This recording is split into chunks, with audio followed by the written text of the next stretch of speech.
Bonjour, dans cette vidéo, on va voir comment créer une campagne email, un email quotidien pour des clients, donc dans la machine à clic, hein. Mais ce qui est important, la petite astuce, c'est que ces emails semblent vraiment être envoyés manuellement, parce qu'ils ont la date du jour dans le titre, et leur contenu a des petites choses qui changent, par exemple la blague du jour, ou le proverbe du jour.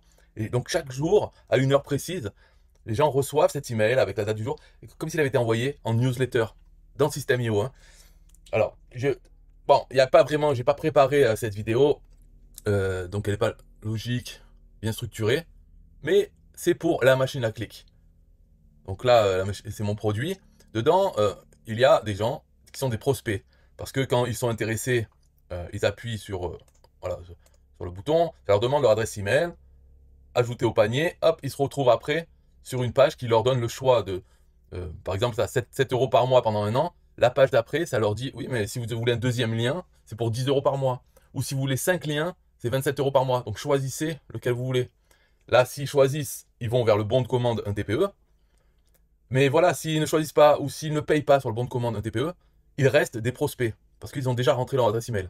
S'ils payent, ils se retrouvent donc sur la page où on leur donne accès à leur lien, à ce qu'ils ont payé, et il y a un tag qui leur est mis qui est client, ils deviennent clients. Voilà le tunnel de vente de ce produit. Donc il y a prospect et client. Et pour les prospects, il y a une campagne email. En fait, c'est un abandon du panier. C'est-à-dire, quand ils sont prospects, on attend une demi-heure et on regarde est-ce qu'ils sont devenus clients. S'ils ne sont pas. Alors, tout ça, je vais le montrer. Le workflow, par exemple, ça, c'est le workflow des prospects. Donc, on voit ici, le tag prospect a été ajouté. On attend 30 minutes et on se demande est-ce que la personne est maintenant taguée avec le tag client? Oui ou non? Si oui, alors on enlève le tag prospect et, euh, et ensuite c'est fini. On leur enlève le tag prospect. Mais si ils n'ont pas le tag client, ça veut dire qu'ils ont abandonné, ils n'ont pas payé. Alors dans ce cas-là, on les inscrit à la campagne email pour les prospects. Et dedans, il y a donc 3 emails qui sont envoyés de suite. Donc ça veut dire au bout de 30 minutes. Dès qu'ils sont abonnés à la campagne, ils reçoivent leur premier email. Ensuite un deuxième un jour et demi après. Et enfin le dernier 3 ou 4 jours ou 5 jours après. Mais ça s'arrête. Donc on les met sur cette campagne. On attend 10 jours. Et là on regarde, est-ce qu'ils sont tagués maintenant, est-ce qu'ils sont devenus clients? Alors, s'ils ne sont pas devenus clients, alors on les désinscrit de cette campagne prospect et on leur applique un autre tag qui est dans mon système IO. C'est le tag normalement qui commence quand les gens arrivent. On leur met ce tag et il y a une autre règle d'automatisation qui les inscrit à d'autres campagnes. Voilà, donc ça veut dire que s'ils ne sont pas devenus clients hein, au bout de 10 jours, eh bien, ok, c'est pas grave, ça devient des contacts normaux qui vont recevoir mes emails normaux. Mais on les désinscrit quand même de la campagne prospect pour leur donner. D'ailleurs, là, je vois que en fait, ce que je devrais faire, ouais, je sais pas, mais je devrais peut-être leur enlever le tag euh, comme quoi ils sont prospects. Pourquoi? C'est pour que s'ils reviennent dans un mois et qu'ils refont encore, il faut que ça puisse se refaire. Et pour que ça puisse se refaire, il faut que le déclencheur, donc quand on leur ajoute le tag prospect. Donc moi, là, ici, je pense, je ferai. Peut-être il faudrait que j'ajoute. Ouais, je vais le faire. Une action, donc qui est de retirer le tag prospect. C'est pas grave si. Bien sûr, moi, ça me sert pas vraiment à voir les gens, c'est pour l'automatisation. Donc, on veut leur enlever le tag prospect et les désinscrire de la campagne et ensuite les faire rentrer dans mon système autre normal. Donc, ça, parce que comme ça, dans un mois, quand ils reviennent sur la page de vente de la machine, ça leur remet le tag prospect et donc ça peut recommencer ce workflow. Parce que si un contact a déjà le tag prospect et qu'il le garde, quand la page de vente lui remet le tag, ça ne déclenche pas parce qu'il a déjà. Donc ce n'est pas le moment où le contact reçoit le tag. Donc c'est pour ça, là, voilà. C'est bien d'avoir fait cette vidéo. Comme ça, moi, je corrige la logique. Donc là, on a. Ça, c'était le workflow pour les prospects. Donc où j'en étais de l'explication. Voilà. Je pense que c'est. Là, maintenant, les prospects, on a vu ce que ça fait. Maintenant, si c'est une personne qui est devenue client. Donc, là, ce que je veux faire, c'est lui envoyer déjà un premier email pour lui donner l'accès à son tableau de bord pour pouvoir ajouter ses liens dans la machine à clic, mais aussi je veux l'abonner à cette campagne, fameuse campagne quotidienne qui va qui a pour but en fait que les clients utilisent la machine à clic, consomment, regardent les sites des autres membres. Donc ça génère plus de trafic dans la machine à clic et surtout c'est du trafic de gens, d'acheteurs, puisque c'est déjà les clients de la machine eux-mêmes. C'est des gens qui peuvent payer sur Internet, ils ont payé, la preuve, puisqu'ils ont acheté la machine à clic. Donc ils peuvent payer sur Internet, c'est déjà énorme comme qualité de trafic des gens qui peuvent payer en ligne. Et donc on les incite à voir les autres offres des membres. Puisque dans la machine à clic, ce qui est conseillé, c'est des offres qui tournent autour de l'argent. Gagner de l'argent sur Internet ou autre, mais ça. Donc les clients qui prennent un lien, c'est parce qu'eux-mêmes ont des offres sur ça, sur gagner de l'argent, et ils payent pour avoir du trafic pour gagner de l'argent, pour vendre ce qu'ils ont à promouvoir. Donc les autres offres des autres membres peuvent intéresser tout le monde, tous les clients. Donc c'est pour ça que ce système de newsletter quotidienne pour inciter les gens à regarder les sites des autres membres et des nouveaux, etc., c'est une bonne chose pour la machine et pour tous les membres. Donc là, on va voir le workflow quand une personne devient client. Donc, c'est au moment où on lui applique le tag client. On regarde, est-ce que cette personne est taguée avec le tag prospect. Si oui, on enlève le tag prospect, on la désinscrit de la campagne des prospects, comme ça, de sûr, elle ne va pas recevoir un autre email. Par exemple, si ce contact donc, a le tag prospect, hein, bien sûr, mais avant 30 minutes, elle a déjà payé, elle se retrouve avec le tag client. Donc, on la désinscrit de la campagne, comme ça, elle ne reçoit pas le premier email de la campagne prospect, puisqu'elle n'est déjà plus prospect. Bon, une fois ce nettoyage fait, ensuite, on envoie un premier email. Donc ça, c'est pas une campagne, et dans cet email, on donne l'accès au tableau de bord de la machine à clic. Ensuite, on envoie un webhook à PaidBlyConnect. Et donc ce webhook, c'est un workflow sur PaidBlyConnect qui est un logiciel comme Zapier, donc qui sert à automatiser des choses. Donc on lui envoie, on déclenche ce workflow sur PaidBlyConnect et en envoyant un webhook, ça envoie l'ID, l'identifiant de ce contact. Donc le workflow sur PaidBlyConnect, c'est de quel contact on parle quand il reçoit ce webhook. Donc le workflow dans PaidBlyConnect, je l'ai fait d'une façon que quand il est appelé, il a 8 heures pour réaliser les actions. Il ne fait pas les actions de suite. Alors pourquoi je fais ça? C'est pour la charge. Parce que dans ce workflow, j'utilise des actions, par exemple l'API de System.io et d'autres outils. Donc tous ces outils ont des limites. On ne peut pas en une seconde appeler 300 fois. Donc on ne sait jamais ce qui peut se passer, combien il y a de nouveaux clients qui arrivent au même moment et tout ça. Donc pour répartir la charge sur tous les autres outils, le workflow prend son temps. Il peut prendre de 1 minute à 8 heures. Donc une fois qu'on a attendu 8 heures, ça applique le tag Mac client. Alors, Mac c'est machine à clic, client email. Et ça les abonne à la campagne des clients. Ensuite, là, je dis, on attend 30 jours et je leur applique le tag offre système. C'est le même que dans prospect. Au bout de 10 jours, je leur appliquais le tag offre système s'ils n'étaient pas devenus clients. Voilà. Mais là, les clients, pendant 30 jours, s'ils ne sont pas inscrits autrement sur ma machine, mon System.io, ils ne recevront que ce qui les concerne en tant que client. Mais au bout de 30 jours, ils rentrent dans ma machine pour tous les autres emails que j'envoie, pour tout le monde normalement. En tout cas, voilà ce qui se passe pour eux. Ils ont le tag client email et ils sont abonnés à cette campagne. Maintenant, on va voir peut-être la campagne. Enfin, la campagne, je peux le dire, elle a qu'un seul email. Un seul email, mais il n'est envoyé qu'une fois par jour à 17h17, heure de France. Donc, peu importe à quel moment on inscrit un contact à cette campagne, il ne recevra l'email du jour que s'il a été inscrit avant 17h17. Parce qu'à 17h17, tous les emails partent pour les contacts abonnés à cette campagne. Donc, s'ils s'inscrivent après, à 18h, eh bien, ça sera le lendemain. Hein. En tout cas, ce qui se passe ici, c'est une fois que la campagne, donc je veux dire ce workflow dans System.io, il commence quand la campagne du client est finie. C'est-à-dire un contact est arrivé à la fin. Ça veut dire que le premier email a été envoyé. Hein. Donc, on le désinscrit de la campagne client. Voilà, il est désinscrit pour pouvoir être inscrit après. En fait. Parce que s'il n'est pas désinscrit, on ne peut pas recommencer la campagne. Donc, on le désinscrit de la campagne. On l'attend 12 heures.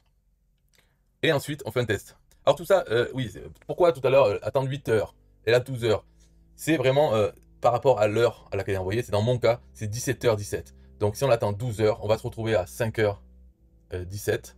normalement, hein, parce que tout le monde termine la campagne une fois que l'email a été envoyé. Il est envoyé à 17h17, donc on attend 12 heures plus tard. On se retrouve le lendemain matin, et c'est là où on va re-appeler le webhook.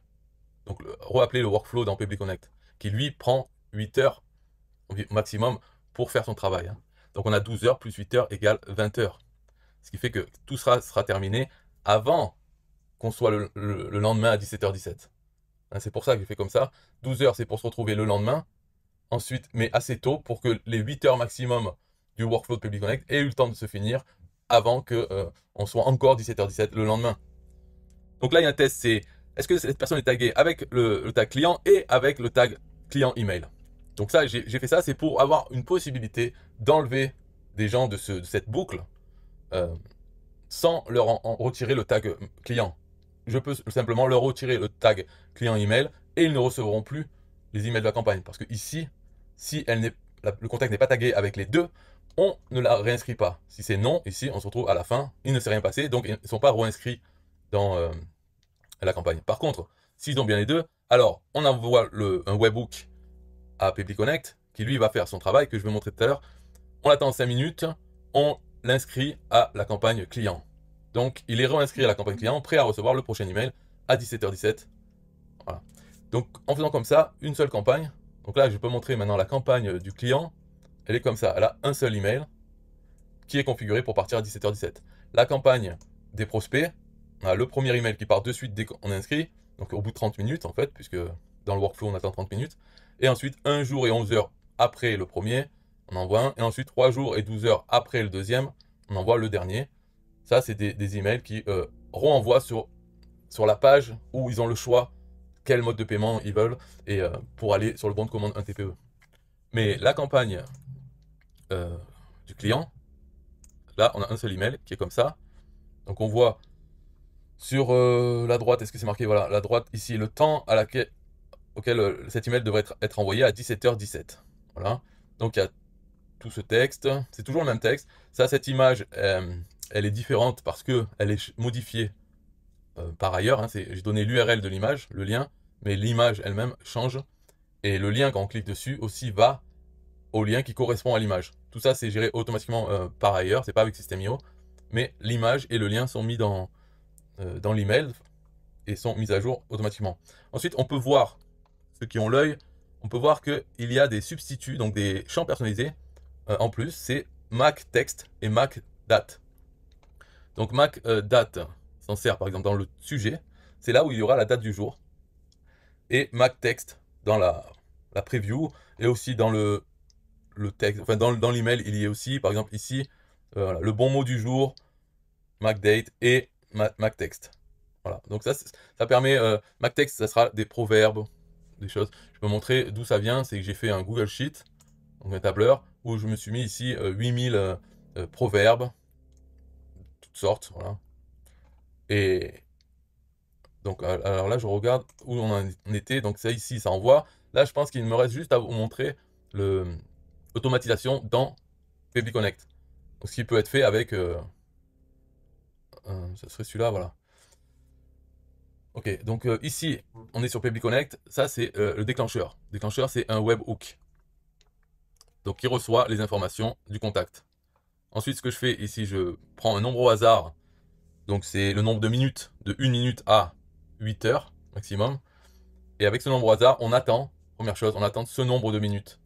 Ça, c'est pour au cas où si ça arrive plusieurs d'un coup, au même moment, eh bien, chaque workflow ne sera pas exécuté au même moment. La suite des opérations, bien sûr, le premier, c'est fait au même moment, mais ensuite, vu que le nombre au hasard sera différent pour chaque workflow, il attend le nombre de minutes, ce qui fait qu'après, ça ne va pas être au même moment. C'est comme ça qu'on peut éviter de surcharger le reste des opérations qui se trouvent en dessous. Alors, une fois qu'on a attendu, première chose, c'est créer la date du jour, donc au format jour, barre oblique, le mois, barre oblique, l'année, donc la date du jour. Et là, je prends un nombre au hasard entre 2 et 8002, c'est pour le Google Sheet, là où j'ai tous mes proverbes.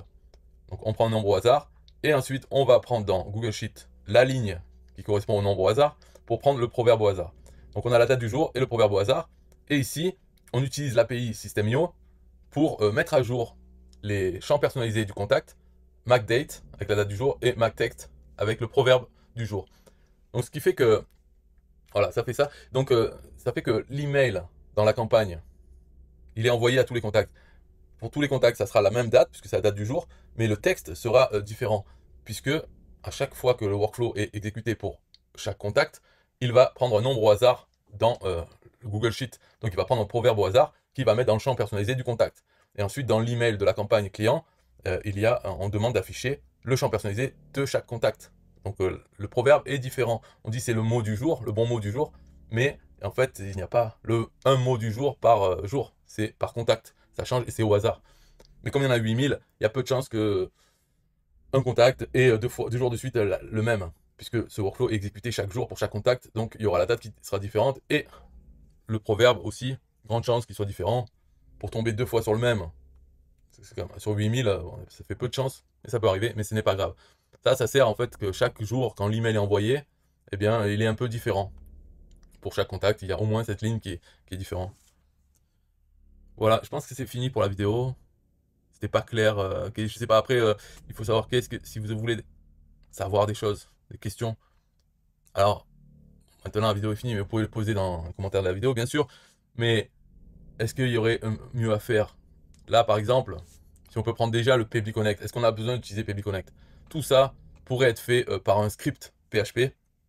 Comme ça, si on a un hébergement, on met un script PHP, on peut faire tout ça. Prendre la date du jour, avoir un proverbe au hasard sur 8000, on le met dans le script PHP, on n'a même pas besoin de se connecter à Google Sheet. Hein, c'est des choses qui ne changent pas. Donc, et puis après, utiliser l'API de System.io pour mettre à jour les champs personnalisés, on peut le faire aussi depuis un script PHP. Donc on n'a pas besoin de Zapier ou Pebly Connect pour faire ça. Voilà, ce serait une première chose. Ensuite, l'API System.io, on n'est pas non plus obligé d'utiliser l'API.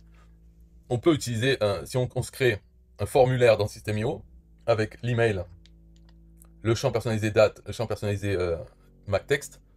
Donc on a ce formulaire, on a l'adresse du formulaire. On peut utiliser ici simplement envoyer un formulaire avec l'adresse de notre formulaire qu'on a créé et les 3 champs email qu'on a reçus du webhook et puis les 2 champs personnalisés qu'on a créés, donc soit là-dedans ou dans un script PHP. Voilà, on peut utiliser soit l'API System.io à la fin ou un formulaire System.io. Mais en tout cas, bon voilà, c'est la fin de la vidéo. Voilà comment faire déjà pour afficher la date dans le sujet d'un email. Et alors, aussi, ce qu'on pourrait penser, c'est ça, on peut le faire pour autre chose. Par exemple, quand un contact arrive dans notre machine, on pourrait avoir créé 30 champs personnalisés, jour 1, jour 2, jour 3, et dès qu'il arrive dans notre machine, on appelle un script qui remplit les 30 champs personnalisés avec la date du jour, le lendemain, le surlendemain, etc. Donc 30 jours après. Ça fait qu'on peut avoir une campagne email fixe hein, de 30 emails, et à chaque fois on met le champ personnalisé jour 1, ensuite dans le deuxième email jour 2, jour 3, jour 4. Ça fait que notre campagne, elle aura toujours les bonnes dates à partir de la date du jour de l'inscription du contact. Dès qu'il s'inscrit, on lui met dans ces champs personnalisés les dates, même avec le lundi, mardi, on peut faire un truc joli. Et dans la campagne, chaque titre, il y aura marqué lundi, temps, 2 points, hop, quelque chose. On peut faire même un programme personnalisé. On peut penser à un programme sportif. Sur la page de capture, ok, rentrez votre email, vous allez recevoir un programme de sport pour les 30 prochains jours. Et chaque email aura la date du jour. Aujourd'hui, vous allez faire ça. Aujourd'hui, lundi, machin. Vous faites ça. Et n'oubliez pas que demain, mardi, machin, on peut utiliser dans le même email n'importe quel champ personnalisé. Donc, utilisez celui du jour et celui du lendemain pour dire, bon, demain, tel jour, je vous écris et on va faire telle chose. Et le lendemain, il reçoit avec dans le sujet le jour 2. Et à la fin, il dit, le jour 3, on va faire ça. Donc, voilà comment on peut pallier au manque de variables date dans System.io. Parce que dans d'autres autorépondeurs, on peut faire des variables avec des calculs, par exemple date du jour plus 3 jours. Dans Aweber, on peut le faire et ça nous affiche voilà, en automatique. Là, avec System.io, on est limité, mais on peut le faire facilement avec les champs personnalisés où on peut mettre ce qu'on veut. Dernière chose, là j'avais mis, donc je sais pas si vous avez remarqué, mais ici j'ai un chiffre ici. C'est parce que les champs personnalisés sont limités à 255 caractères. Alors, j'avais plus que ça de proverbes, mais je n'ai pris que ceux qui sont en dessous de 255 caractères. C'est pour ça. Et après, ici, j'ai fait une formule pour compter le nombre de caractères, et j'ai viré tous ceux qui sont au-dessus. Voilà. Donc ça, c'est une chose à savoir, et que c'est difficile à trouver, cette information, de combien est la limite des champs personnalisés, et je l'ai trouvé dans la documentation de l'API de System.io. Voilà. Voilà, c'est tout pour cette vidéo. Bye bye.